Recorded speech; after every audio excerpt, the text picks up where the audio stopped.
So it's that beautiful pebble that spreads out, and it's basic capitalism really on a tiny scale.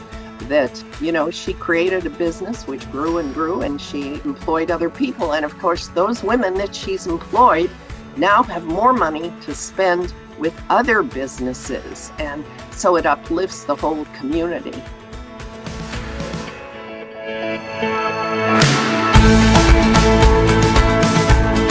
Hello, everyone.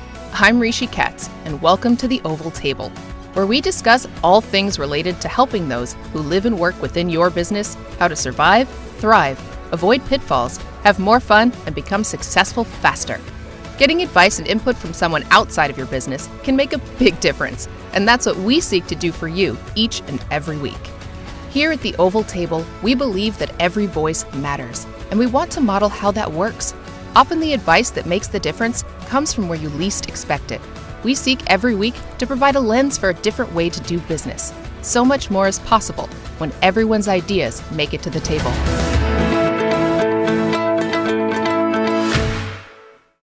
Let me introduce you to our co-hosts, Vaughn Johnson, Doug Bowers, and Carl Walsh. Well, hello, everybody, and welcome once again to the Oval Table. Karen Wright has had a very interesting background. It's been really a background of service. She was in theater for many years as an actress and a director. She was a teacher in community college. She became a business trainer for many years. She created the charity with a little difference. Welcome, Karen. So glad to have you here. Thank you, Carl. Glad to be here. Now, first of all, tell us a little bit about how your charity works. The organization is the Greater Contribution, based on the idea that so many people truly want to make a greater contribution. We're working at solving the long-term problem of poverty, not an individual event that comes along, but the long-term poverty that so many people around the globe are living with. We provide microloans, which I'm sure many of your listeners are familiar with, small little loans, but they enable women in the East African country of Uganda to start a small business. That has a couple of ramifications. One, we know that people are really more empowered when you give them something that has to be repaid versus just a handout. But in addition, I knew from the beginning I didn't want to be a quasi-banker. I didn't want to simply loan out money and get it back. I wanted to truly make a difference in these women's lives. And so as a result, we also provide business skills training, mentoring, adult literacy, and so on. Why women? Well, because in most of the developing world, and in particular in sub-Saharan Africa, women are expected to be the breadwinners. When a poor family has enough money to send a child to school, the choice is to send the male child. So then these children grow up, the woman is expected to be the breadwinner. She's had no education, no training, and yet is held responsible for providing funding for the entire family. In addition, what our studies are showing, when you empower women, they are 3 to 4 times more likely to invest any profits in the family, in the children, and in the community. Unfortunately, men don't have that track record in the developing world. So it just makes sense from a business perspective. If you want to make an impact and you want to spend your money well, the old ROI principle, you give it to women. They make the difference. And how did you come to the decision to do this? How did this happen? Well, it's funny you ask that because we just celebrated our 15th anniversary. A desire to serve has always been a part of my DNA, a desire to help, to give back. I read a lot about poverty, in particular a book I'd like to recommend to any of your listeners called The End of Poverty by Jeffrey Sachs. In this book, one of the things that struck me is his discussion and declaration that 20,000 people a day die of preventable causes of poverty, and most of them are children under the age of 5. So that was just stunning to me. And I just decided I wanted to do something about it. I had no idea what that would be. I had no idea how I was going to go about it at that point, but it just called to me so strongly, and I just wanted to do something. And I wanted to do something where I knew solidly there was an impact. So for example, I'd always given to various charities, and you may remember many years ago this big earthquake and tsunami that hit Haiti, and I gave money. And of course, within a month or so, or maybe longer, there were these reports, well, the aid hasn't really gotten to people. It's sitting at the airport. It's sitting at the dock. It's been grabbed by corrupt government officials. And that was just infuriating to me, not the loss of the money so much as the loss of the help. I had heard this saying a long time ago, if it is to be, it's up to me. And I've always taken that seriously. I haven't looked to others. I've decided I'm going to jump in and do something. You know, I read your annual report for 2019 in some detail.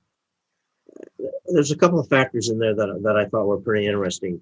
For example, 98% of your loans are returned or repaid. That's probably better than U.S. banks. Certainly better than student loans, probably. So even regardless of the size of the loan, the fact that they're being repaid is quite interesting. James's story, for example, he didn't think too much of his wife, but his wife got involved in this, and he went into some of your training classes, and all of a sudden his attitude and feelings about all this kind of stuff changed around, and he became much more supportive. Do you find that universally true? Yes, we do. Uganda, like many developing countries, is a male-dominant society. The women are told, you're only good to be a kitchen woman. You're here to make babies. And yet, as I mentioned earlier, they are responsible for all of the income for the family. You know, you can hear so many dichotomies there. But what we have found is that once the woman establishes a business and has money coming in so that they are now eating more than one meal a day, they are able to provide shoes for their children, to send their children to school, to provide medical care. You know, the men are not dumb. They suddenly go, oh, okay, this is a good thing, and my wife is doing it. We've even had some testimonies from some little boys saying, when I grow up, I want to be a business person like my mother. And that's another interesting facet of how this has an influence. I want to jump back for a minute, if I can. You asked about our repayment rate. And yes, I hear comments about it all the time that banks would give anything here to have a 98% repayment rate. We've had a couple of years where we've had 100% repayment rate. And it comes from a couple of things. Ugandan people are incredibly grateful. And these women know that they have won the lottery, in essence. We work with the poorest of the poor. So we go out to villages that are remote, where they don't stand a chance of having any other financial assistance whatsoever. Most of them have never seen a bank or been inside a bank. They don't have a bank account, a credit card. It's a pure cash economy. So there's that gratitude. There's also a structure that we've put in place. We loan in groups of between 5 and 15 women. And these are self-selected groups. So the women choose who they want within their group. And then they must cross-guarantee these loans. So if one woman cannot pay, then the rest of them have to make the payment. So there's a great sense of social responsibility among the women. They do not want their fellow group members to have to pay for them. There are a couple of factors there that contribute to the program. And then, of course, if they have repaid faithfully, they have an opportunity to apply for another loan. So it's an incentive for them to keep growing their businesses and to be able to get additional loans. What's the average size of a loan? Starts out at $50. Start it low for risk management on our own part, and also because the women are so afraid they can't repay it. They, again, have been told they're just kitchen women. And so then it increases up to a maximum of $350. So what do they do with that $50? You mentioned that they live in remote villages. What is the business that they start? How does this work? Yeah, it's real basic necessities of life. It's produce, it's tomatoes, onions, cassava, or cassava as they call it, pineapples, bananas, plantains. They sell a lot of produce, a lot of daily food supplies, as well as shoes, used clothing, cooking fuel like charcoal or wood, that kind of thing. It's very basic. How long does it take them to pay back that initial loan? The loan cycles are 3 months long, which is very short by our terms in this country, but it works. Is there an economy that can buy the products they produce? Yes, when there is not a pandemic, there is an economy. So they will sell to other people in their own village who may need what they have. Then they have local markets, much like our farmers markets. So they will go to a farmers market, maybe in one part of their district on a Tuesday, another part of the district, another day of the week, that sort of thing. And most of the women walk to these marketplaces, by the way. And I don't know if you want to talk about the pandemic, but it hurt them very badly because all of these markets were shut down. Where are the men in this operation? I mean, where are the men in the community? I mean, are they just sitting around or what? Yep, that's pretty much what they're doing. Not everyone, but again, it is this social structure in which the men expect to be waited on, taken care of. And so they will spend a lot of time drinking, a lot of time visiting prostitutes, a lot of time sitting around. You know, these are smart people. They're uneducated, but they're smart. They do have a good head for business, interestingly enough. They need education around business about profit and loss and inventory and displaying goods and a lot of the things that we teach them. But they are so attuned to making sure that they're making the money that supports their families. Very smart women. That social structure is just so different than what we have here. Yeah, I agree, Doug. It's very, very unusual. And it is changing in Uganda. I'm blessed to have quite a good network there. And for instance, I mentioned I have this amazing man, William, who's my driver. And he also does safaris, and he and his wife operate a little clothing store. They have only 2 children. They've limited their family and are sending both of them to secondary school now. So it is changing with the younger generation. You know, cultural issues are long-standing and really engraved in the hearts of people. So even in the more educated, it's tough. Often we use this phrase unintended consequences to mean something very negative that comes out of something that happens. But in these cases, we're seeing some wonderful unintended consequences that are just making really positive impact on these families and their communities. One of the other things that's happening is that the women in the program, in these individual borrowing groups, they have to elect a group leader and a group treasurer who helps collect the loan repayments and processes them and works the leader, especially to keep the women in a cohesive state of mind, working together and supporting each other. What we're seeing is that women see those roles as great opportunities, that some of them even say that they have had an itch to be in some sort of leadership role. So then they take on these roles and they surprise themselves at what they can do. And then there's a next level up. We have a role that we call the peer counselor. And these people are liaisons between the groups and our staff. If there are issues that come up that they cannot solve, then they are the liaison. But again, it's another level of leadership. And now, every year, we're getting probably 30, 35 women who go from that peer counselor level to actually running for public office and winning. So they're winning what we would consider a city council position. Now, again, to think that a woman starts out as someone who's told she's only good to be a kitchen woman to running for public office, it's pretty astounding. So it's really, just awakening these skills and these desires within these women and nurturing them with education and with leadership opportunities. And it just changes their whole lives. It's pretty remarkable to see and really fun to just plant those seeds and watch them germinate and grow. I was wondering, Karen, if you could give us a sense of the context of Uganda. In other words, what is the average family size? What is the average family income? The government, is the constitutional government, representative government? What's the level of technology available to the average person?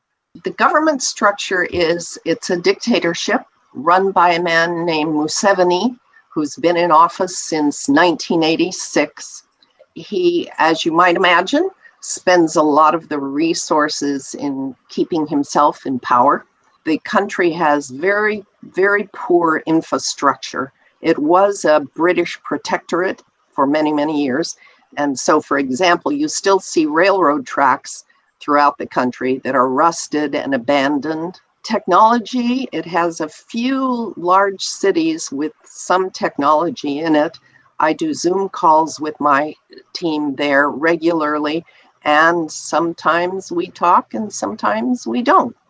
They will have, for instance, around election time, the government will shut down the internet totally. The government doesn't do a lot for its people. Without groups like mine, these people would be mired in poverty forever. That's a pretty dire statement, but that's my belief. The family structure is that the average number of children is 5. So for every woman that we give a microloan to, we are impacting at least 7 people. And often they are also supporting nieces, nephews, grandchildren. AIDS has hit Uganda very hard. We are very proud of the fact that we've done 20,000 microloans in Uganda, and we believe we've impacted about 69,000 people as a result. It's a very strong family structure. They really help each other, depend on each other, and as we've been talking earlier, that structure is changing.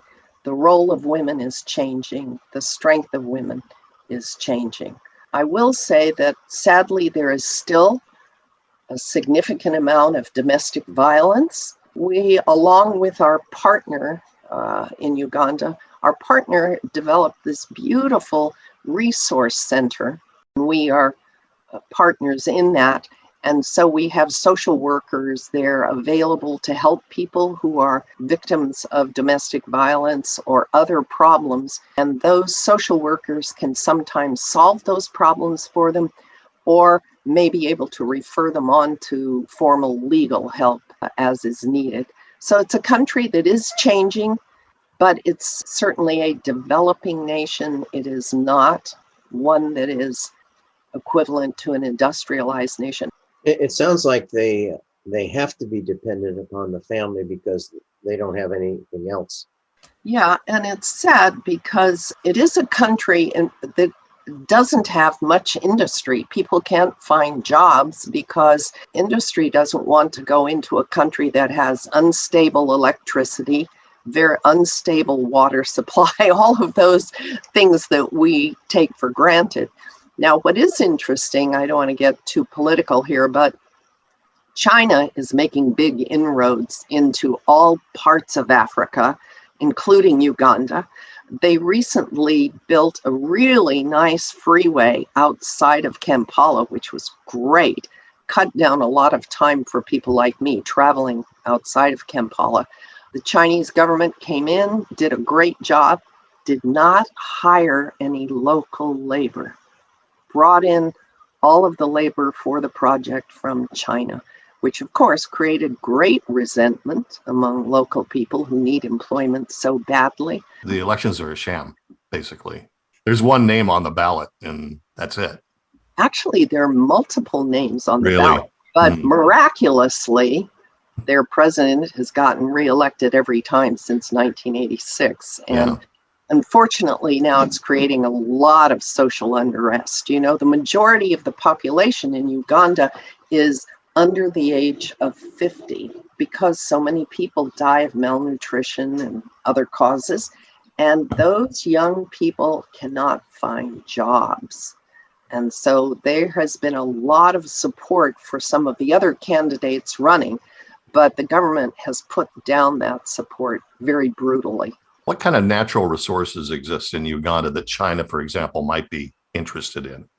Well, here's a sad one. As an aside, our headquarters is about 2 hours outside of Murchison Falls Park, a beautiful, beautiful natural park, which you three may remember was where African Queen was filmed. And I've just enjoyed going there to see the wild animals in their natural habitat. And I take volunteers there whenever I'm there. So the Chinese government is building through the middle of it a pipeline and digging apparatus for oil. Breaks my heart.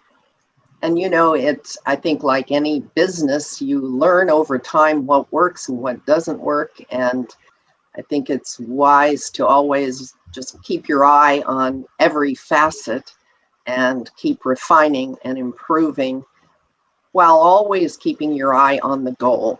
What is most important? What are you really trying to achieve? And for us, it's helping the women pull themselves out of poverty and as a result, pulling other people out of poverty, their family members, and sometimes other members of the community. You know, we have one woman who comes to mind who had a sewing machine that she had inherited from her mother, which is quite a big deal to own something like that. And she loved to sew. Her mother, much like girls here, had learned to sew at her mother's knee. When we met her, she was making one school uniform at a time for children. And then we gave her a microloan, and within 2 months, she'd gotten a contract for an entire school for all of their uniforms. Mm-hmm. And about a year later, I went back. I was told, oh, Sharifa wants to see you. She's so excited you're coming. And she comes back to see me with this huge grin on her face. And now she has a contract with 3 schools, and she's hiring all the other women in the village to help her produce those uniforms. So it's that beautiful pebble that spreads out. It's basic capitalism, really, on a tiny scale. She created a business which grew and grew, and she employed other people. And of course, those women that she's employed now have more money to spend with other businesses. And so it uplifts the whole community. It's a pretty basic structure, but it works really well. Karen, as we wrap up, tell us about where our listeners can read more about you, read more about the organization, and how they can get in touch with you. Well, our website is easy to find. It's thegreatercontribution.org, all one long word. On there, you will see there's a link to a couple of things that I think are terrific. One is a link to our 15th anniversary event, which was live streamed, and now it's a recording of it is on the website. And then there's also, if you scroll down a bit on the homepage, a wonderful little 5-minute video called The Bright New Future for Someone. A very talented, award-winning documentary filmmaker went to Uganda with me a couple of years ago and created a remarkable little video that really does a wonderful story of telling all about us. Of course, you can connect with us through the website. You can connect with us directly by emailing to info@greatercontribution.org. And because I think your audience is largely business people, let me tell you about the greatest investment you can make.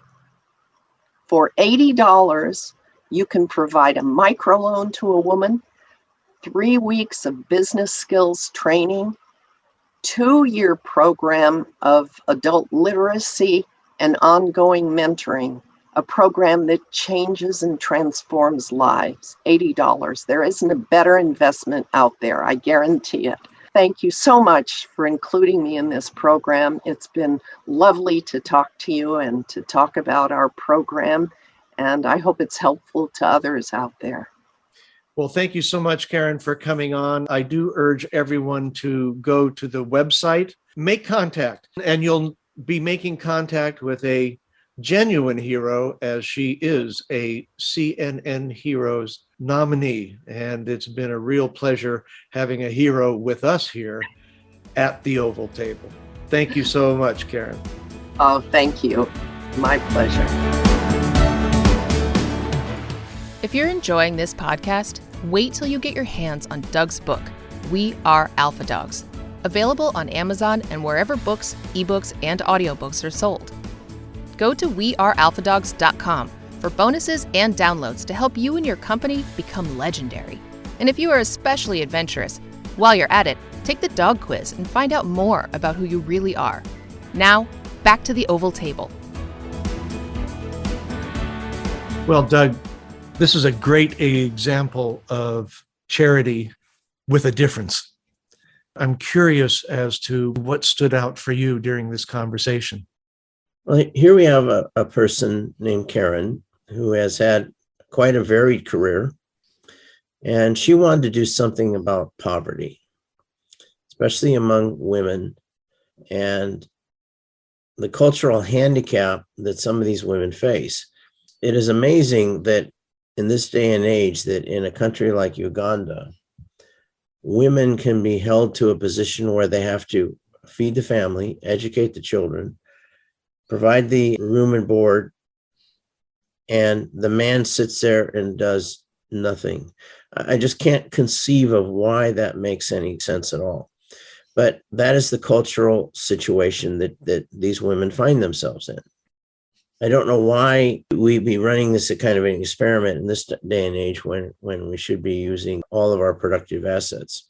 Here we have women who are impoverished, not only in education, but also in money and in resources, and they have to go do something. Karen has done, as she's come up with this program where these women have to join a support group.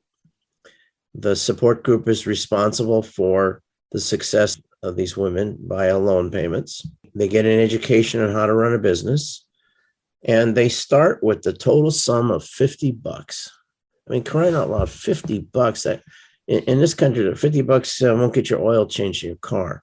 For $50, you can set up a woman in business with a support group with an educational factors around them, and then they still have to pay the $50 back. And then they can eventually borrow, and once they paid it back, they can do 100. Then they can do eventually up to 350 after multiple paybacks. If you're a person who is talking virtuous, as Vaughn says many times, talking virtuous is not the same thing as being virtuous. And if you're concerned about equality of women, you're concerned about women in poverty, you're concerned about the future generations, and you want to actually help somebody without the bleed of administration fees in a charity organization, where the money is not being lost, it's being loaned out, and then it comes back, and it gives people a chance to fundamentally alter their life.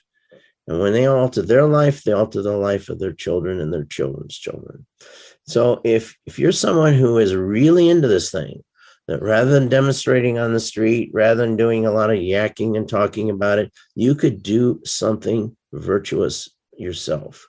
So $50, $100, you can have an amazing impact in a portion of the world that we really need to have an amazing impact. And this is what Karen does. And this is the time of year to reach out and support Karen's efforts. There are two things about her organization, the Greater Contribution, that impressed me. First of all, I know you looked at their financial statements, Doug, and I believe the administrative cost was what, 5%? Very little. Ridiculously small. Unlike a lot of high-profile charities where the administration cost is over 80%. Right away, that got my interest. And then the idea that charities give, well, that's good. That's good. But there is something that for many people, that the idea that they're always being given and having to take, it has an eroding effect on the soul. What I love about what they're doing with these microloans, and as Karen said, she did not want to become a banker.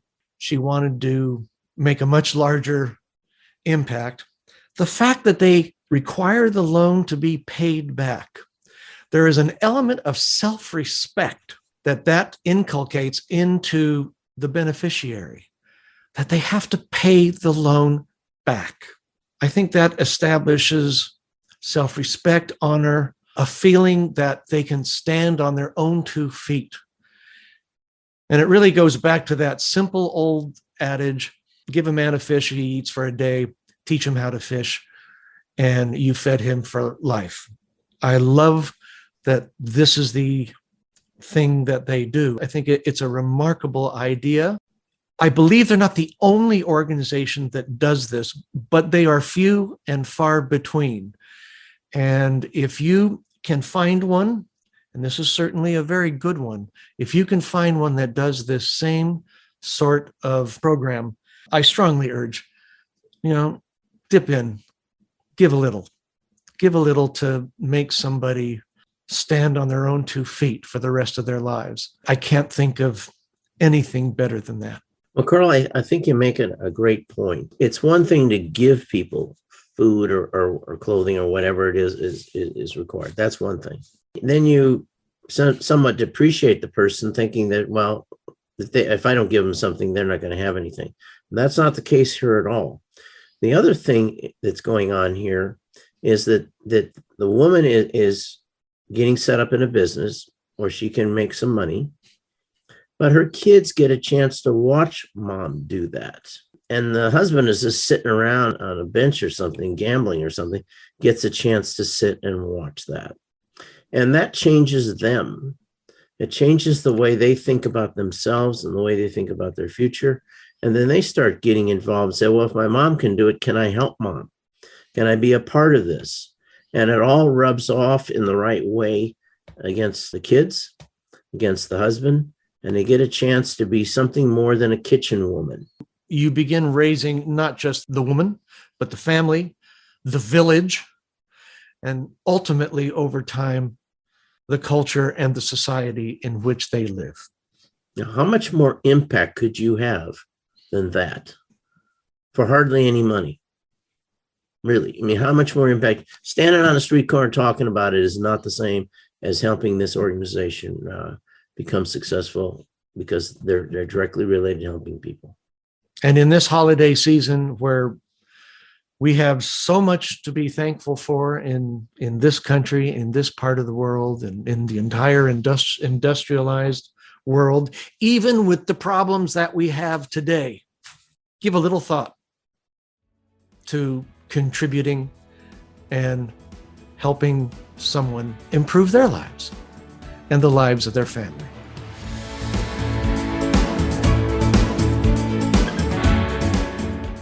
If you want to grow or expand your business, why not tune into the Oval Table and listen to experts who are where you want to be?